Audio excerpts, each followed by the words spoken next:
بسم الله الرحمن الرحيم الحمد لله رب العالمين وأصلي وسلم على سيدنا محمد وعلى آله وصحبه أجمعين اللهم لا علم لنا إلا ما علمتنا إنك أنت العليم الحكيم اللهم لا سهل إلا ما جعلته سهلا وأنت تجعل الحزن سهلا إذا شئت أما بعد. Nous sommes arrivés et nous allons présenter rapidement, comme nous le faisons quotidiennement, les juz du Coran. Et nous sommes arrivés donc au deuxième juz qui sera récité bi'ivnillah ta'ala dans la plupart des mosquées ce soir à Tarawih. Le début de ce juz numéro 2 débute au verset numéro 142 et se termine au verset 252. Le hizb 4, puisque comme vous le savez dans chaque juz il y a deux hizb, le hizb 4 commence à partir du verset 203. Donc le hizb 3 va du verset 142 à 203 et du 203 jusqu'à 252, c'est le hizb numéro 4 qui englobe donc tout ce juz numéro 2 des versets 142 au verset 252 de la sourate Al-Baqarah. Et nous allons donc y aborder et vous indiquer les différentes thématiques que présente ce juz bi'ivnillahi ta'ala. Nous trouvons au début de ce juz deux thématiques centrales. La première, c'est ce qu'on appelle al-wasatiyya, le juste milieu de l'islam et de la communauté de l'islam. L'islam est une communauté du juste milieu, pas d'extrémisme, pas de laxisme. Également, on va avoir dans ce premier ou dans le début de ce deuxième juz la sagesse du changement de la qibla, car comme vous le savez, les musulmans priaient en direction de Bayt al-Maqdis, de prier en direction donc de Jérusalem. Puis Allah subhanahu wa ta'ala va effectuer ce changement et va demander aux musulmans de se diriger vers le Kaaba. Les versets vont donc nous indiquer ce changement et la réaction des gens du livre, notamment des juifs, sur ce changement-là et leur comportement vis-à-vis des musulmans suite à ce changement. Si on s'arrête 2 minutes sur l'importance et les sagesses qu'il y a à ce changement, on peut citer 3 sagesses. La première, c'est pour éviter que les gens du livre et surtout les Qurayshites continuer de critiquer le prophète en disant si tu es le prophète qui vient de la destinée, qui vient revivifier la religion d'Ibrahim alayhi salam, alors pourquoi ne pas se diriger vers sa maison qu'il a construite lui-même avec son fils plutôt que de te diriger vers Bayt al-Maqdis. Et de l'autre côté, eh bien, les gens du livre pouvaient lui faire cette remontrance en disant en réalité tu nous copies car tu te diriges vers Jérusalem qui, selon leurs prétentions, leur appartenait ou ils étaient les héritiers de cela, et de ne pas se diriger vers le Kaaba qui avait cette valeur et cet honneur auprès des Arabes et justement de cette descendance de Ismaïl. Deuxième sagesse également, donc ça va être la première sagesse, ça va être de détruire en réalité ces faux arguments. La deuxième sagesse qu'on peut évoquer ici, c'est le fait qu'Allah subhanahu wa ta'ala va compléter ses bienfaits sur les Arabes musulmans, car le prophète Mohammed est arabe, il ne faut pas l'oublier, parmi les fils de Ibrahim dans la descendance, il a un lien avec le prophète Ibrahim et que le Coran est descendu dans cette langue, et donc c'est pour renforcer cet aspect-là. Et la troisième sagesse, c'est de préparer les musulmans à avoir un meilleur chemin en se séparant justement et en montrant notre différence avec les gens du livre. C'est vrai, Jérusalem a cette place et c'est le 3e lieu saint chez les musulmans, mais notre lieu principal, c'est celui qui a été construit par notre père Ibrahim alayhi salam, qui est la Mecque. Donc il y a toute cette importance, c'est pour ça que sur les 2 premières pages de ce juz, vous avez cette question donc de cette modification de la qibla. La 3e thématique va être la patience et le fait de mourir ou de tomber martyr dans le sentier d'Allah subhanahu wa ta'ala, avec les célèbres versets qui nous indiquent que les martyrs ne sont pas morts mais ils sont bien vivants auprès de notre Seigneur, et également qu'Allah subhanahu wa ta'ala nous enseigne cette fameuse parole que nous disons lorsqu'il nous arrive des malheurs ou lorsqu'on perd des êtres chers: Inna lillahi wa inna ilayhi raji'un. Vous l'avez au verset 156. Peut-être beaucoup de musulmans ne savent pas que c'est tiré de ce verset-là et que cette parole-là que nous prononçons lors des cataclysmes ou lors des grands événements qui sont des épreuves d'Allah subhanahu wa ta'ala, eh bien, est tiré de ce verset coranique. Ensuite, la 4e thématique, Allah subhanahu wa ta'ala va nous parler donc du parcours qui a effectué entre Safa ou Marwa, et du statut de celui qui cache les versets d'Allah et qui prive les gens de celui-ci. Allah subhanahu wa ta'ala donc va en parler dans les versets qui vont suivre. La thématique suivante, par la suite, Allah va nous parler donc de son unicité, de sa miséricorde et de la preuve là-dessus. Il va notamment parler dans un verset de cela et insister là-dessus. La sixième thématique, Allah va nous parler de la relation des polythéistes concernant leurs idoles. Et leurs idoles dans tous les sens du terme. Les idoles qu'ils adorent, c'est-à-dire les divinités, mais également les idoles, c'est-à-dire les êtres humains qu'ils prennent comme idoles. Et la conséquence terrible qui les attend le jour dernier quand ces idoles humaines vont se désavouer d'eux le jour dernier et que eux, seront dégoûtés, seront tristes, ne pourront plus faire marcher l'arrière. Ce jour dernier souhaiteront se désavouer d'eux comme ils se sont désavoués, mais cela sera trop tard.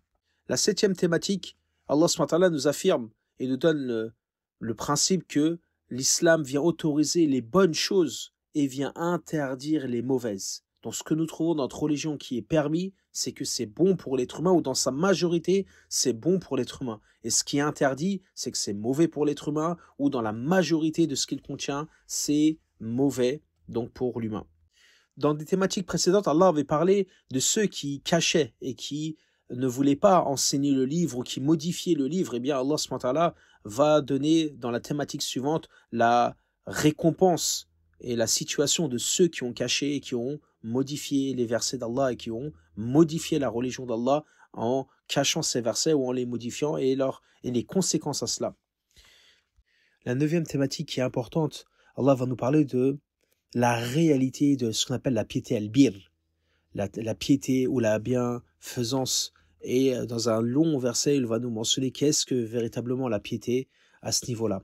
Dans la dixième thématique, Allah ensuite va aborder la peine ou la loi, ce qu'on appelle du talion, al-qisas, la loi du talion, en mettant en avant les éléments qui la concernent. Puis nous arrivons à la 11e thématique et qui concerne justement le mois dans lequel nous nous trouvons, l'obligation du jeûne. Les versets qui vont parler donc de l'obligation du jeûne du mois de Ramadan, donc se trouvent dans la sourate al-Baqarah, et notamment, vous l'avez, donc au verset 183, Ya ayyuhalladhina amanu kutiba alaykumus siyamu kama kutiba ala alladhina min qablikum la'allakum tattaqun.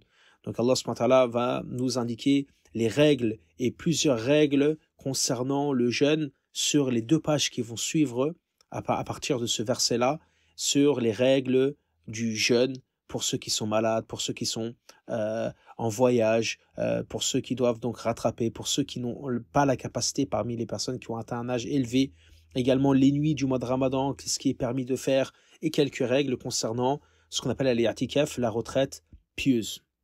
Parmi les thématiques qui vont suivre ou qui sont entre ces versets du jeûne, il y a justement la base du dua et les convenances là-dessus. La base du dua où Allah va nous donner ce verset qui est énorme. وَإِذَا سَأَلَكَ عِبَادِي عَنِّي فَإِنِّي قَرِيبٌ. Quand mon serviteur te demande où je suis, alors dis-lui que je suis proche. أُجِيبُ دَعْوَةَ الدَّاعِ إِذَا دَعَانِ. Je réponds et j'exauce l'invocation de celui qui m'invoque lorsqu'il m'invoque. Et donc, ce verset-là également nous indique comment procéder et comment notre Seigneur en réalité nous entend et exauce lorsque nous l'invoquons et qui doit nous motiver et faire en sorte que nous poursuivons dans nos demandes auprès d'Allah subhanahu wa ta'ala. Dans la 12e thématique, Allah subhanahu wa ta'ala va nous parler donc de la corruption à rishwa et le fait de voler ou de prendre l'argent des gens sans aucun droit et de la gravité de faire cela. Dans la thématique suivante, la 13e, Allah va nous parler donc des mois lunaires et du fait d'utiliser justement les mois lunaires pour compter et pour connaître les mois dans lesquels nous sommes et quand est-ce qu'arrivent les différents événements comme le Hajj, comme le Ramadan et toutes ces périodes-là. La 13e ou 14e thématique qui va suivre, ce sont des règles concernant le combat. Allah subhanahu wa ta'ala va indiquer certaines règles dans les versets qui vont suivre du combat et comment se comporter face à l'ennemi lorsqu'il nous attaque, lorsqu'il arrête de nous attaquer et autres, et il va développer donc ces versets. Puis ce premier hizb, en réalité, va être conclu par l'obligation du Hajj et certaines règles concernant le Hajj. Sur presque 1 page et demie, vous avez donc les règles à partir donc du verset 196, vous avez donc les règles concernant le Hajj et des éléments qui lui sont particuliers, et dans la page suivante, jusqu'à arriver donc au verset 203, qui est qui marque le début donc du hizb numéro 4 et la fin du hizb numéro 3. Dans la thématique qui va suivre dans ce hizb ou ce nouveau hizb, pour conclure ce juz, Allah va nous citer quelques éléments, quelques caractéristiques de désobéissance et d'hypocrisie de certains hypocrites et autres, et quelques caractéristiques de la foi et des gens véridiques, des croyants véridiques. Puis la thématique qui va suivre par la suite, c'est le fait de, Allah va nous donner dans un verset et va ordonner aux croyants de suivre toute la religion, toutes les règles de la religion. C'est-à-dire Allah subhanahu wa ta'ala va dire Ya ayyuhalladhina amanu dukhulu fi silmi kaffata. Rentrez, ô vous qui avez cru, eh bien rentrez pleinement dans l'islam, c'est-à-dire acceptez toutes les règles. Ne soyez pas comme des communautés qui ont précédé, qui ont divisé, éparpillé, choisi à la tête ou en fonction de leurs envies, ce qu'ils avaient envie de faire, ce qu'ils n'avaient pas envie de faire. La thématique suivante, Allah va nous annoncer le besoin qu'a l'humanité à l'envoi des messagers et des prophètes. Et Allah va nous dire pourquoi il a envoyé les messagers et les prophètes, dans quel but, dans le verset 213, et ça va aborder donc cette thématique-là.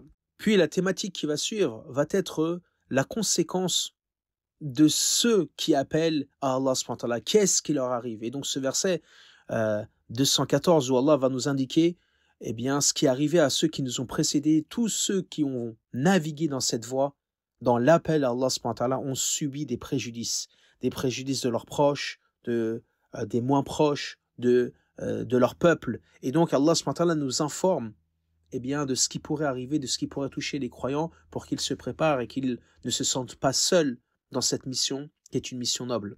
Puis dans les thématiques suivantes qui vont être abordées, vous allez avoir plusieurs thématiques. Déjà, premièrement, la motivation à donner et à donner fi sabilillah, c'est-à-dire à dépenser de ses biens et à donner fi sabilillah. Et Allah va nous mettre les catégories qui sont prioritaires parmi les proches, parmi les parents, parmi les voisins, parmi les pauvres, etc. Puis la thématique qui va la suivre, c'est eh bien, la thématique du combat, le fait de donner l'autorisation à combattre et sa récompense qu'il y a auprès d'Allah.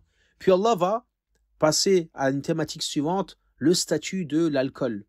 Et il va commencer, c'est comme il est dit, parmi les premiers versets qui ont parlé de ce sujet-là, puisque l'alcool va être interdite avec sagesse et avec degré, petit à petit. Et donc Allah subhanahu wa ta'ala va mentionner ici que le prophète se fait interroger au sujet de l'alcool et des jeux de hasard en nous indiquant qu'il peut y avoir peut-être des bienfaits dedans, mais le mal domine. Et c'est pour ça qu'en réalité, cela va être interdit par la suite.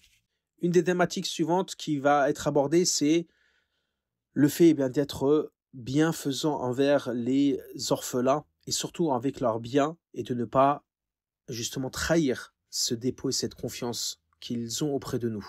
Puis à partir de ces versets, nous rentrons dans une grande thématique qui va toucher le côté familial ou le code de la famille, si vous le souhaitez. Allah subhanahu wa ta'ala va nous donner le fait que le mariage avec les polythéistes, hommes comme femmes, est interdit, puis va nous donner des règles concernant les menstrues. Va nous parler par la suite, Allah subhanahu wa ta'ala, parmi les thématiques, des serments qui sont indiqués ou qui sont pris par des musulmans, et quels sont les serments qu'Allah subhanahu wa ta'ala considère lorsque l'on jure, et quels sont ceux qu'il ne considère pas, bien que ces règles-là seront bien plus poussées dans Surat Al-Ma'ida. Puis Allah va nous parler des droits des femmes et les obligations que l'on doit envers elles en tant qu'époux.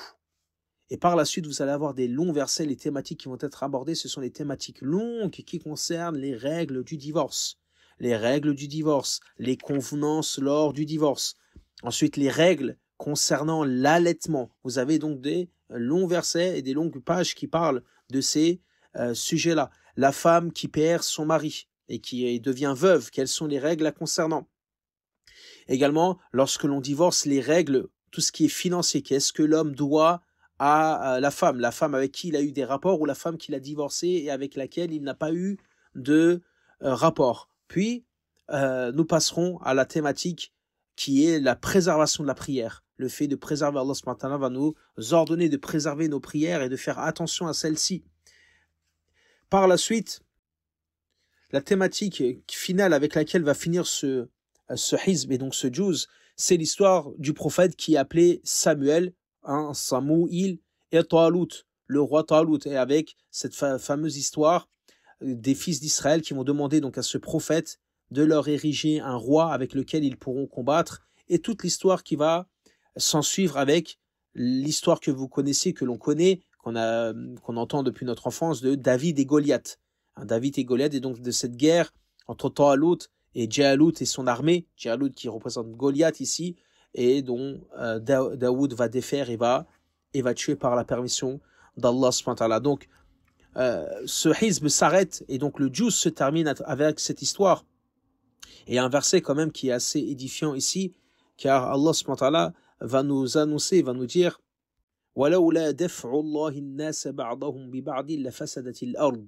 Si Allah subhanahu wa ta'ala ne faisait pas en sorte que des êtres humains se repoussaient les uns les autres, c'est-à-dire combattaient, alors la terre entière aurait été corrompue, la terre entière aurait été détruite, comme pour nous montrer que le combat entre le bien et le mal est quelque chose depuis la nuit des temps, depuis notre père Adam, alayhi salam, avec le diable, et que ce combat entre le vrai et le faux est quelque chose qui perdurera et qui continuera jusqu'à la fin des temps. C'est pour ça qu'il faut que nous soyons avertis, nous les musulmans, que nous aurons en tout temps, eh bien, c'est cette relation-là et ce combat à effectuer entre la vérité et entre le faux en toute génération. Donc nous arrivons à la fin du juz, alhamdulillah, au verset donc 252, c'est la fin. Même si le verset 253 a un lien, et dans la lecture il est demandé de réciter pour compléter justement ces relations, parce qu'il y a des liens dans le sens avec ce qui est précédent, mais nous garderons le début donc de ce juz numéro 3 pour demain, bi'iznillahi ta'ala. Subhanakallahumma wa bihamdik, ashhadu an la ilaha illa ant, astaghfiruka wa atubu ilayk. Allahumma salli wa sallim wa barik ala sayyidina Muhammadin wa ala alihi wa sahbihi ajma'in. Subhana rabbika rabbil izzati amma yasifun wa salamun ala al-mursalin walhamdulillahi rabbil alamin. Barakallahu fikum, wassalamu alaykum wa rahmatullahi ta'ala wa barakatuh.